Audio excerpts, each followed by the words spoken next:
Hello friends, नमस्कार। आप सभी को स्वागत है अपना YouTube channel talent study lover पर।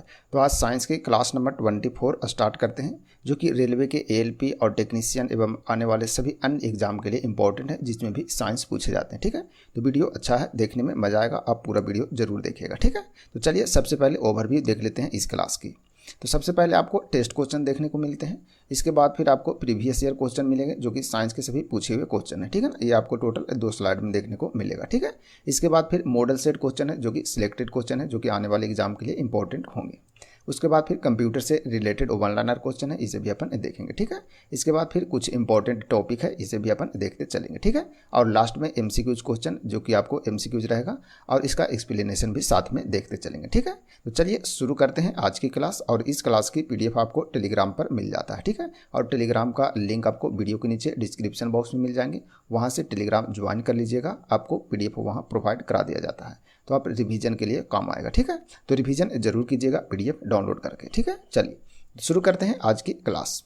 सबसे पहला क्वेश्चन है, जो कि आपका टेस्ट क्वेश्चन है, इसका आंसर आप कमेंट में जरूर बताइएगा। ठीक है, तो क्वेश्चन है आपका कि कोशिका गतिविधियां नियंत्रित की जाती है, तो किसके द्वारा नियंत्रित की जाती है, ये आपको बताना है। ठीक है, चलिए बढ़ते हैं आगे और इसका आंसर आपको पीडीएफ में मिल जाएंगे। ठीक है, चलिए देखते हैं प्रीवियस ईयर क्वेश्चन, जो कि वन लाइनर है, इसे देखते हैं। सबसे पहले है, किसमें श्वसन रंध्र द्वारा होता है। ठीक है ना, किसमें श्वसन जो है वो रंध्र के द्वारा होता है, यानी कि स्टोमेटा के द्वारा होता है, ये बताना है। तो मानव, तिलचट्टा, मछली, केंचुआ, तो किसमें रंध्र के द्वारा जो है वो श्वसन होता है, ये बताना है। ठीक है, स्टोमेटा जो यूज होता है वो किसके लिए होता है, वो पेड़ के लिए होता है ना, पेड़ में जो पत्ता होता है ना, उसको रंध्र बोलते हैं, उसमें पत्ते में जो रंध्र होते हैं उसके लिए फिर स्टोमेटा भी उसे बोलते हैं। ठीक है ना, चलिए तो इसमें से बताना है कि किसमें रंध्र द्वारा जो होता है क्या होता है, श्वसन होता है, तो ये होता है आपका तिलचट्टा में। ठीक है ना, तो ध्यान रखेंगे। नेक्स्ट है क्वेश्चन नंबर, देखते हैं। कोशिका के डैश में ग्लूकोज से पायरुवेट बनता है, तो यानी कि कोशिका के किसी से जो है वो ग्लूकोज से पायरुवेट में बनता है, तो यह कोशिका द्रव्य में किस में बनता है, कोशिका द्रव्य में बनता है। ठीक है, चलिए आगे है। कितने तत्व रासायनिक तरीके से प्रयोगशाला में बनाए गए हैं, ये बताना। ठीक है, तो कितने तत्व जो है वो रासायनिक तरीके से प्रयोगशाला में बनाए गए हैं, तो 24। कितने 24 जो तत्व है वो प्रयोगशाला के द्वारा रासायनिक तरीके से प्रयोगशाला में बनाए गए हैं। और कुल तत्व जो है वो वर्तमान में 118 है, और इसमें कितना प्राकृतिक तत्व जो है वो 94 है, तो इसे भी ध्यान में रखेंगे। ठीक है, चलिए नेक्स्ट है। कार्क कोशिकाएं किसकी उपस्थिति के कारण आमतौर पर पानी और गैसों के लिए अभेद्य होती है। ठीक है, तो किसके द्वारा होता है, तो यह सुबेरिन के लिए। किसके लिए, सुबेरिन के लिए। ठीक है, किसकी उपस्थिति में, तो सुबेरिन। ठीक है, चलिए आगे है। प्लास्टर ऑफ पेरिस का उपयोग किसमें किया जाता है, तो प्लास्टर ऑफ पेरिस का उपयोग किसमें होता है, तो टूटी हुई हड्डियों को सही करने में, यानी कि जोड़ने में, और मूर्ति को बनाने में भी प्लास्टर ऑफ पेरिस का प्रयोग किया जाता है। ठीक है, चलिए आगे है। हमें प्लास्टिक का उपयोग क्यों नहीं करना चाहिए, तो प्लास्टिक का उपयोग क्यों नहीं करना चाहिए, तो इसका आंसर है क्योंकि यह इसका अपघटन नहीं होता है, इसीलिए नहीं करना चाहिए। ठीक है ना, तो प्लास्टिक एक बार बन गया तो इसका अपघटन नहीं होता है, इसीलिए प्लास्टिक का यूज नहीं करना चाहिए। नेक्स्ट है। प्रकाश किरण तारपीन तेल में, जिसका अपवर्तनांक 1.47 अपवर्तनांक होता है, वाले माध्यम से 1.53 अपवर्तनांक जो कि गिलास में होते हैं, वाले माध्यम में प्रवेश करता है। ठीक है, तो अपवर्तन के बाद यह किस ओर मुड़ेगी, ये बताना। ठीक है, यानी कि बोरा क्वेश्चन। प्रकाश किरण तारपीन तेल वाले माध्यम से 1.53 अपवर्तनांक वाले, ठीक है ना, माध्यम में प्रवेश करते हैं, तो अपवर्तन के बाद वह किस ओर मुड़ेगी, ये बताना। ठीक है, तो इसका आंसर है अभिलंब की ओर। किसकी ओर मुड़ेगा, अभिलंब की ओर यह मुड़ेगी। ठीक है, चलिए आगे है। परिनालिका, ठीक है ना, परिनालिका के अंदर चुंबकीय डैश क्षेत्र हैं। ठीक है ना, तो परिनालिका के अंदर चुंबकीय क्षेत्र जो होते हैं वो डैश होते हैं, यानी क्या होते हैं, ये बताना है। तो अशून्य एवं समान होते हैं। क्या होते हैं, अशून्य होते हैं एवं समान होते हैं। ठीक है, चलिए आगे देखते हैं।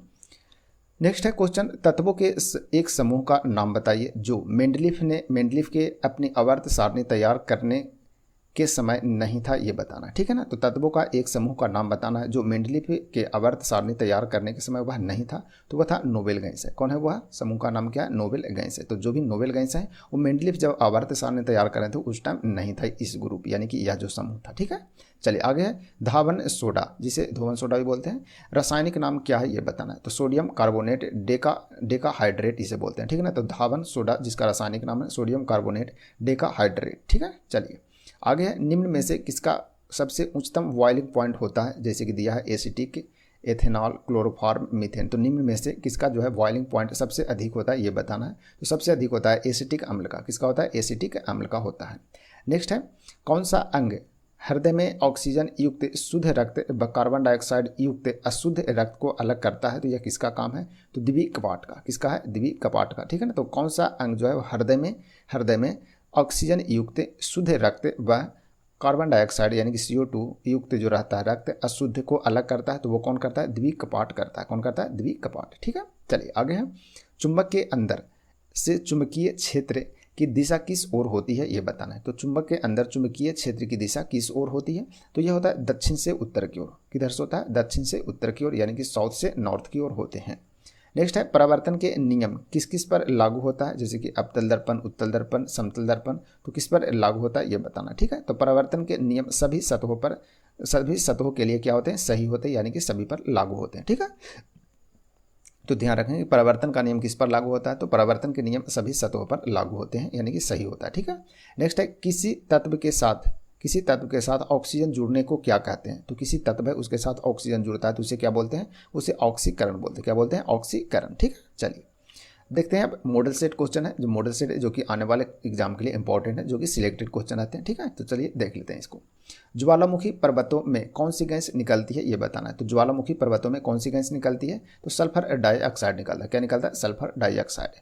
नेक्स्ट है, भारत में प्रथम न्यूक्लियर रिसर्च रिएक्टर कौन सा है, ये बताना, ठीक है। तो भारत का प्रथम न्यूक्लियर रिसर्च रिएक्टर का नाम क्या है? तो इसका नाम है अप्सरा। कहाँ है? क्या है? अप्सरा नाम है, ठीक है। चलिए आगे, कार्य का CGS पद्धति में मात्रक क्या है? तो कार्य का जो CGS पद्धति में मात्रक होता है उसे अर्क बोलते हैं। क्या बोलते हैं? अर्क बोलते हैं। नेक्स्ट है, मोटर गाड़ी में ईंधन के रूप में प्रयुक्त गैसोहॉल किसका मिश्रण है, ये बताना है। तो मोटर गाड़ी में ईंधन के रूप में प्रयुक्त होने वाले जो गैसोहॉल है वो किसका मिश्रण होता है? तो यह होता है पेट्रोल और एल्कोहल का मिश्रण होता है। किसका होता है? पेट्रोल और एल्कोहल का, ठीक है। चलिए आगे देखते हैं, किस प्रकार के प्रतिबिंब को पर्दे पर उतारा जा सकता है? तो वास्तविक प्रतिबिंब को, किसका वास्तविक प्रतिबिंब है उसे पर्दे पर उतारा जा सकता है। चलिए आगे है, वायुयान की चाल एवं ध्वनि की चाल के रेशियो को यानी कि अनुपात को क्या कहते हैं, ये बताना। तो वायुयान की चाल और ध्वनि की चाल जो होता है उसकी अनुपात जो होता है उसे क्या बोलते हैं? तो उसे मैक संख्या बोलते हैं। क्या बोलते हैं? मैक संख्या बोलते हैं, ठीक है। तो ध्यान रखिएगा कि मैक संख्या बराबर क्या होता है? वायुयान की चाल और ध्वनि की चाल का दोनों का रेशियो होता है।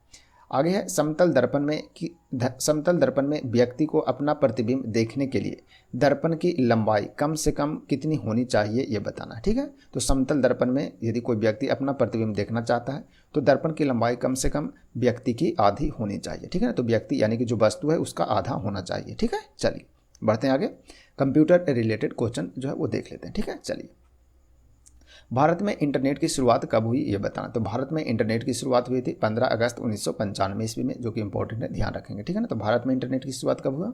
15 अगस्त 1995 को। नेक्स्ट है क्वेश्चन, कंप्यूटर वायरस, ठीक है ना। कंप्यूटर वायरस केवल एक प्रकार का सॉफ्टवेयर है, ठीक है, जो मुख्यतः नष्ट करता है। तो मुख्यतः यह किसे नष्ट करता है? तो यह प्रोग्राम को नष्ट करता है। किसको करता है? प्रोग्राम को।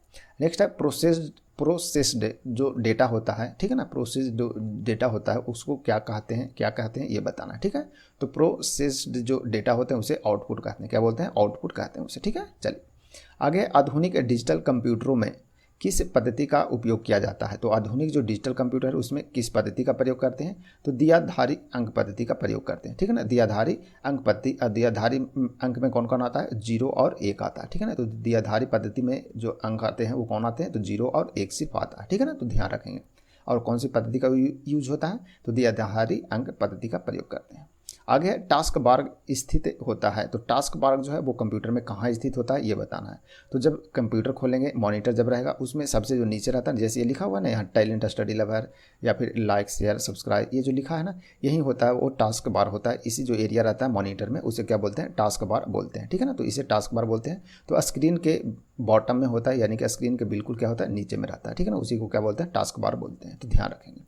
आगे है, फाइलों को ट्रांसफ़र करने और संदेशों को आदान प्रदान करने के लिए किस यूटिलिटी का प्रयोग करते हैं, ये बताना है। तो इसका राइट आंसर है ईमेल का प्रयोग करते हैं। किसका प्रयोग होता है? ईमेल का प्रयोग किया जाता है, ठीक है। चलिए बढ़ते हैं आगे देखते हैं, कुछ इंपॉर्टेंट टॉपिक है, इसे देख लेते हैं, ठीक है ना। तो कृषि के विशिष्ट प्रकार हैं, इसे देखते हैं। तो सबसे पहले है आपका बीटी कल्चर, जो कि अंगूर का उत्पादन से संबंधित है। अंगूरों का उत्पादन से संबंधित कौन है? BT culture.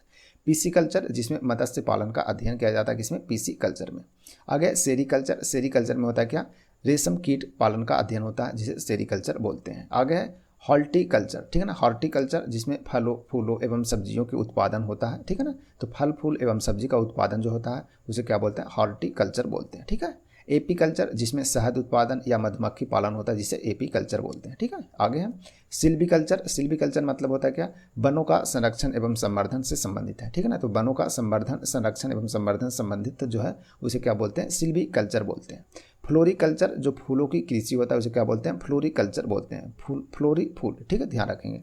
अर्बरिकल्चर, अर्बरिकल्चर मीन्स होता क्या, वृक्षों एवं झाड़ियों की जो कृषि होती है उसे क्या बोलते हैं, अर्बरिकल्चर बोलते हैं, ठीक है ना, वृक्षों और झाड़ियों की जो कृषि किया जाता है वहाँ बोलते हैं, उसमें बोलते हैं, उसे क्या बोलते हैं, अर्बरिकल्चर बोलते हैं, ठीक है। चलिए आगे है मैरीकल्चर। मैरीकल्चर मतलब होता है क्या, समुद्री जीवों का संवर्धन, ठीक है ना, समुद्री जीवों का संवर्धन को क्या बोलते हैं, मैरीकल्चर होता है। जैसे मैरीना बीच से याद रखिएगा, मैरीना बीच कहाँ है, चेन्नई में, ठीक है ना, तो चेन्नई में मैरीना बीच है जो कि समुद्र तट है ना, मैरीना बीच क्या है, समुद्र तट है, तो मैरीना ध्यान रखिएगा, ठीक है ना। तो और मैरीकल्चर का मतलब हो गया क्या, समुद्री जीवों का संवर्धन।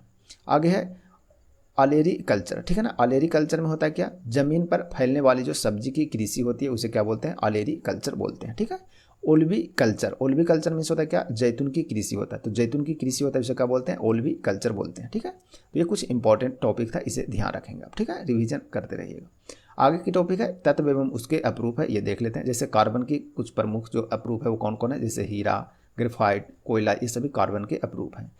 आगे है ऑक्सीजन का अप्रूप जिसे ओजो बोलते हैं, ठीक है ना, ओजो जो किसका अप्रूप है, तो ऑक्सीजन का अप्रूप है, ठीक है। आगे सल्फर जिसका अप्रूप है रोम्बिक मोनोक्लिनाइक, ठीक है ना, मोनोक्लाइनिक, ठीक है ना, मोनोक्लाइनिक ध्यान रखिएगा, ठीक है ना, थोड़ा सा ध्यान, मोनोक्लाइनिक और रोम्बिक किसका है, सल्फर का क्या है, अप्रूप है। फास्फोरस का अप्रूप है जिसे क्या बोलते हैं, पीला तथा लाल फास्फोरस जो होता है वो किसका अप्रूप होता है, फास्फोरस का अप्रूप होता है, ठीक है। तो ये टॉपिक है, इसे भी ध्यान रखेंगे, रिवीजन जरूर करते रहिएगा।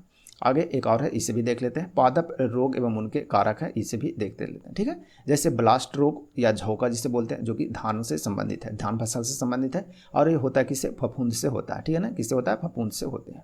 आगे ब्लैक आर्म, ब्लैक आर्म जो कि कपास में होता है, ठीक है ना, कपास फसल का नाम है, और यह जीवाणु से होता है, किससे होता है, तो जीवाणु से होता है। खैरा नामक बीमारी जो कि धान से ही संबंधित है, और यह जस्ता की कमी के कारण होता है धान में, ठीक है। आगे रेड रॉड, ठीक है ना, रेड रॉड जो है वो गन्ना से संबंधित है, रेड रॉड, ठीक है ना, रेड रॉड गन्ना से संबंधित था, और यह फफूंद के कारण होता है, किसके कारक होता है, तो फफूंद के कारक हो। रेड रॉड मतलब होता है क्या, रेड टाइप के, जैसे आप गन्ना को कट करेंगे, उसके जो डाढ़ी है ना उसको कट करेंगे तो बीच बीच में रेड टाइप का दिखता है, तो उसी को रेड रॉट बोलते हैं, ठीक है ना, जो कि गन्ना में यह बीमारी होता है और फफूंद के कारण होता है। टिक्का रोग जो कि मूंगफली से संबंधित है और यह भी फफूंद से होता है, किसमें, टिक्का रोग, ठीक है ना। लिटिल लीफ मतलब, लिटिल मतलब छोटा, लीफ मतलब पत्ता, यानी कि जो छोटा पत्ता जो है वो छोटा हो जाता है, तो यह नींबू में होता है, ठीक है ना, नींबू फसल में, और यह कॉपर की कमी के कारण होता है, तो नींबू में लिटिल लीफ होता है और यह कॉपर की कमी के कारण होता है।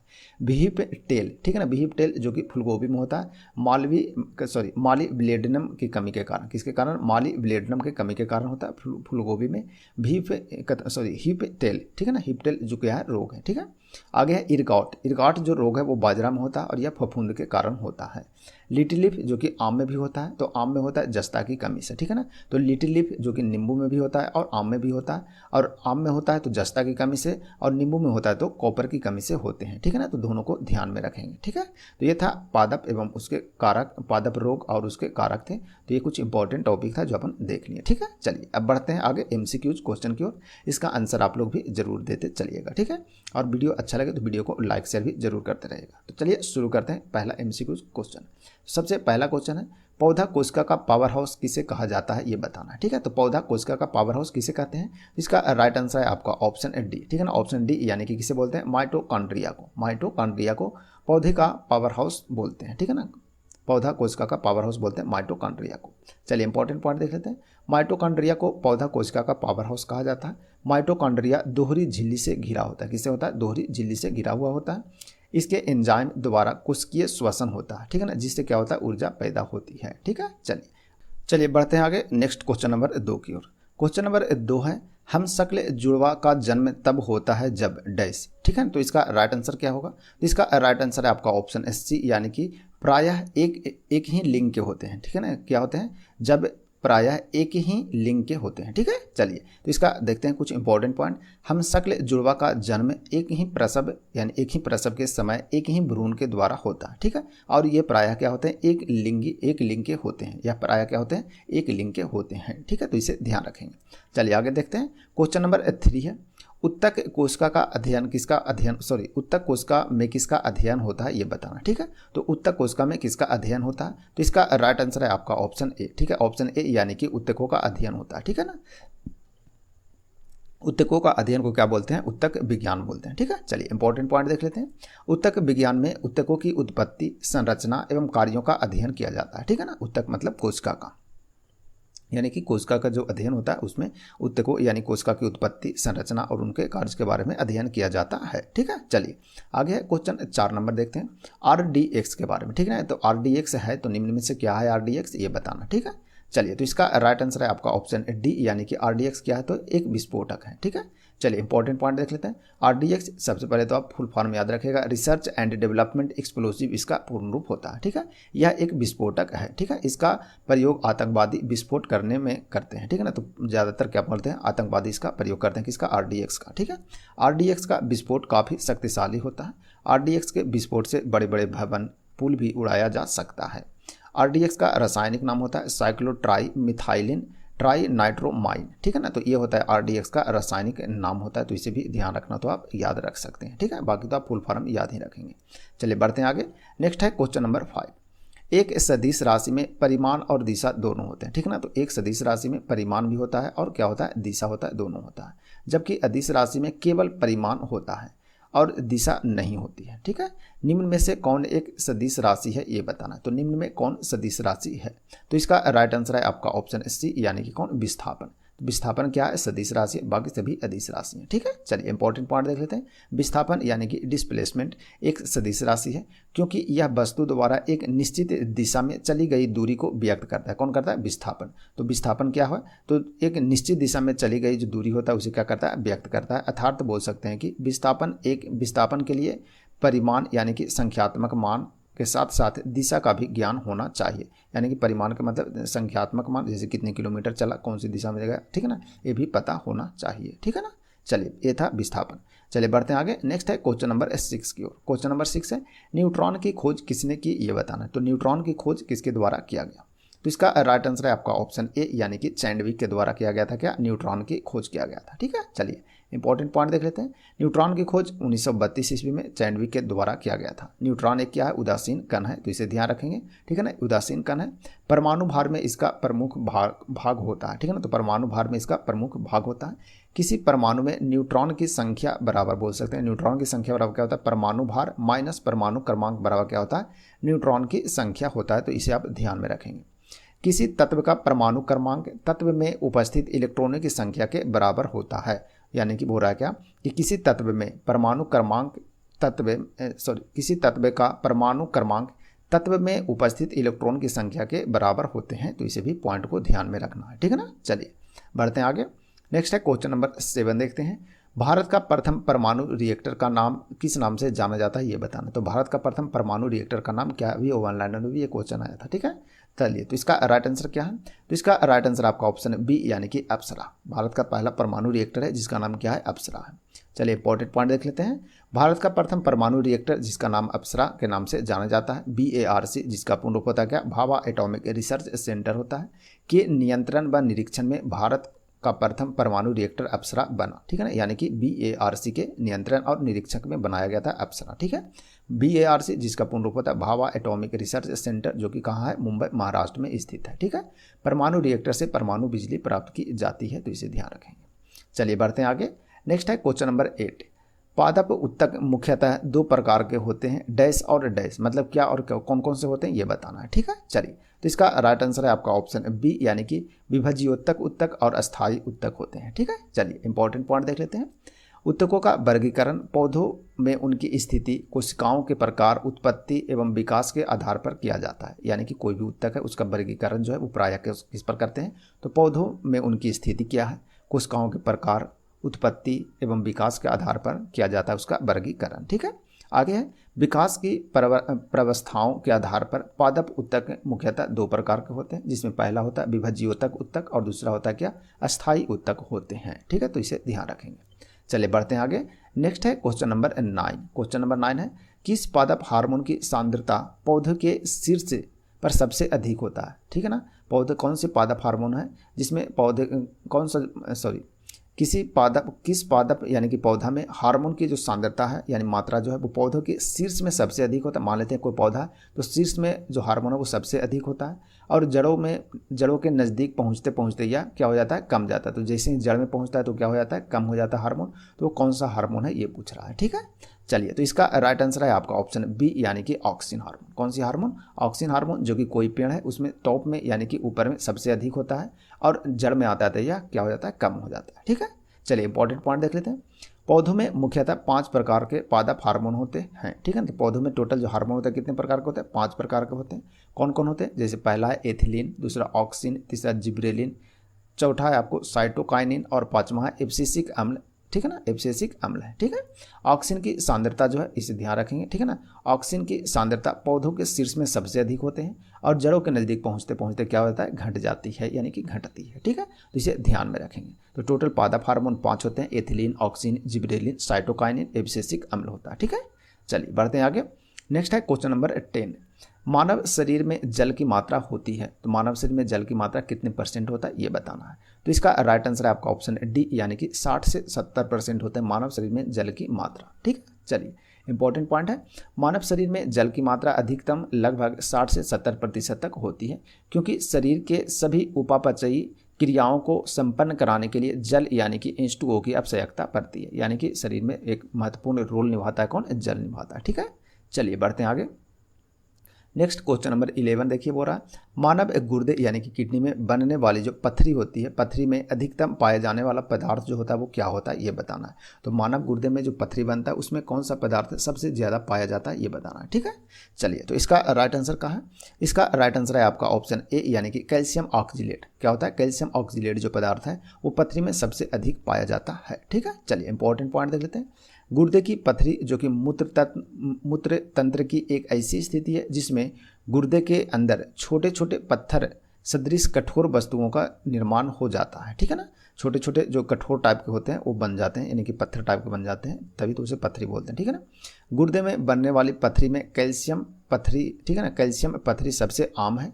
कैल्शियम अन्य पदार्थों जैसे कि ऑक्जिलेट, फॉस्फेट या कार्बोनेट से मिलकर पथरी का निर्माण करते हैं। ठीक है ना, तो कैल्शियम अन्य पदार्थों जैसे कि ऑक्जिलेट, फॉस्फेट, कार्बोनेट से मिलकर क्या करते हैं, पथरी का निर्माण करते हैं। ठीक है ना, लेकिन मुख्य रूप से जो पाया जाता है वो क्या पाया जाता है, कैल्शियम ऑक्जिलेट। ठीक है ना, लेकिन कैल्शियम के साथ में अन्य सभी जो है जैसे कि कैल्शियम ऑक्जिलेट हो गया, कैल्शियम फॉस्फेट हो गया, कैल्शियम कार्बोनेट, ये समन भी मिलते हैं। ठीक है ना, लेकिन मुख्य रूप से सबसे जो इंपॉर्टेंट और सबसे अधिक जो मात्रा रहता है वो कैल्शियम के साथ ऑक्जिलेट का रहता है। ठीक है ना, तो क्वेश्चन यही बोल रहा है कि मानव गुर्दे में बनने वाली जो पथरी होता है उसमें अधिक मात्रा में जो कौन से पदार्थ पाया जाता है, तो अधिक मात्रा में कैल्शियम ऑक्जिलेट होते हैं। ठीक है, चलिए बढ़ते हैं आगे।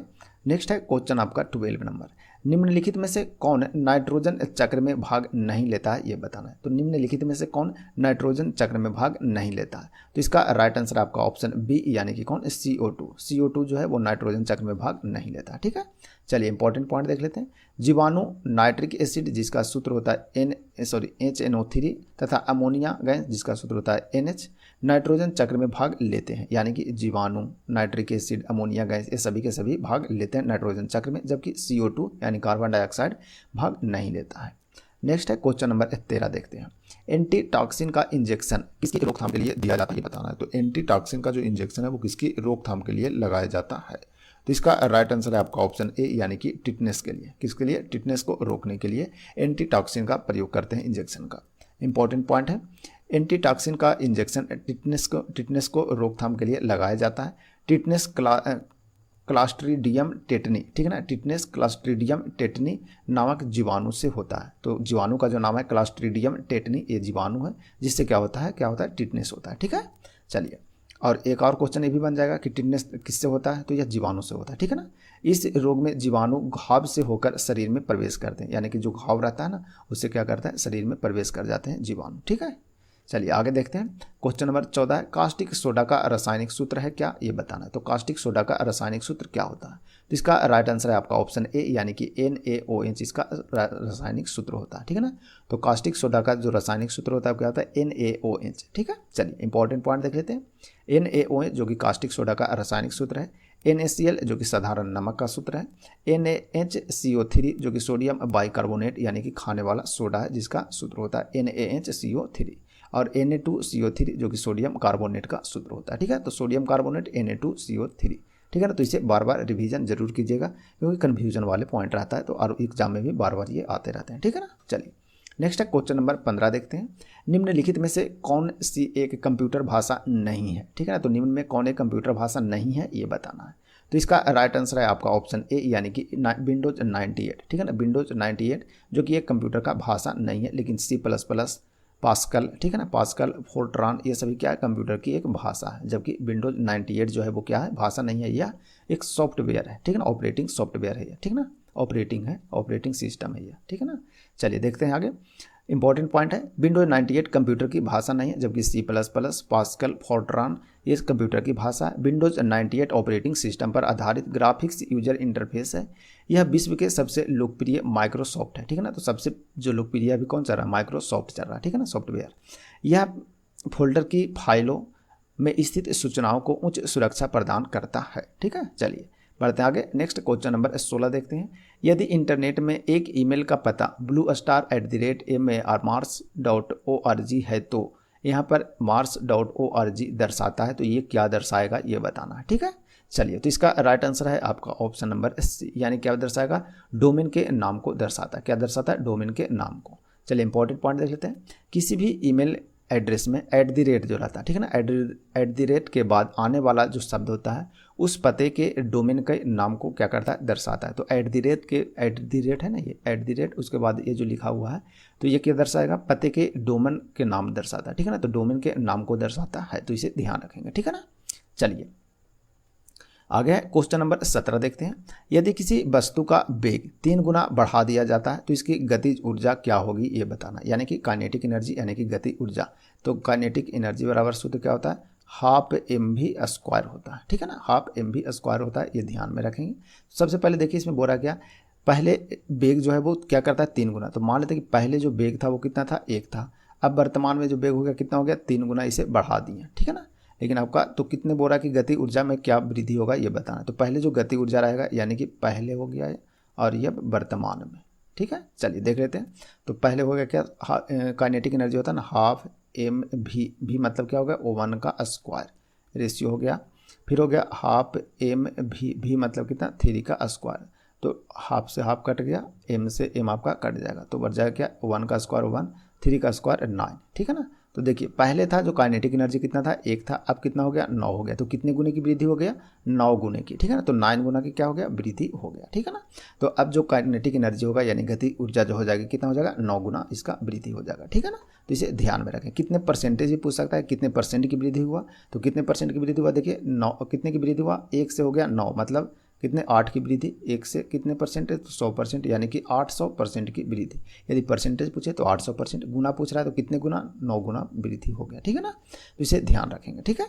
चलिए तो आज की क्लास यहीं समाप्त करते हैं, मिलते हैं फिर से नए क्लास में। तब तक के लिए आप सभी को धन्यवाद। वीडियो यदि अच्छा लगे तो वीडियो को लाइक शेयर जरूर करिएगा, ठीक है। चलिए।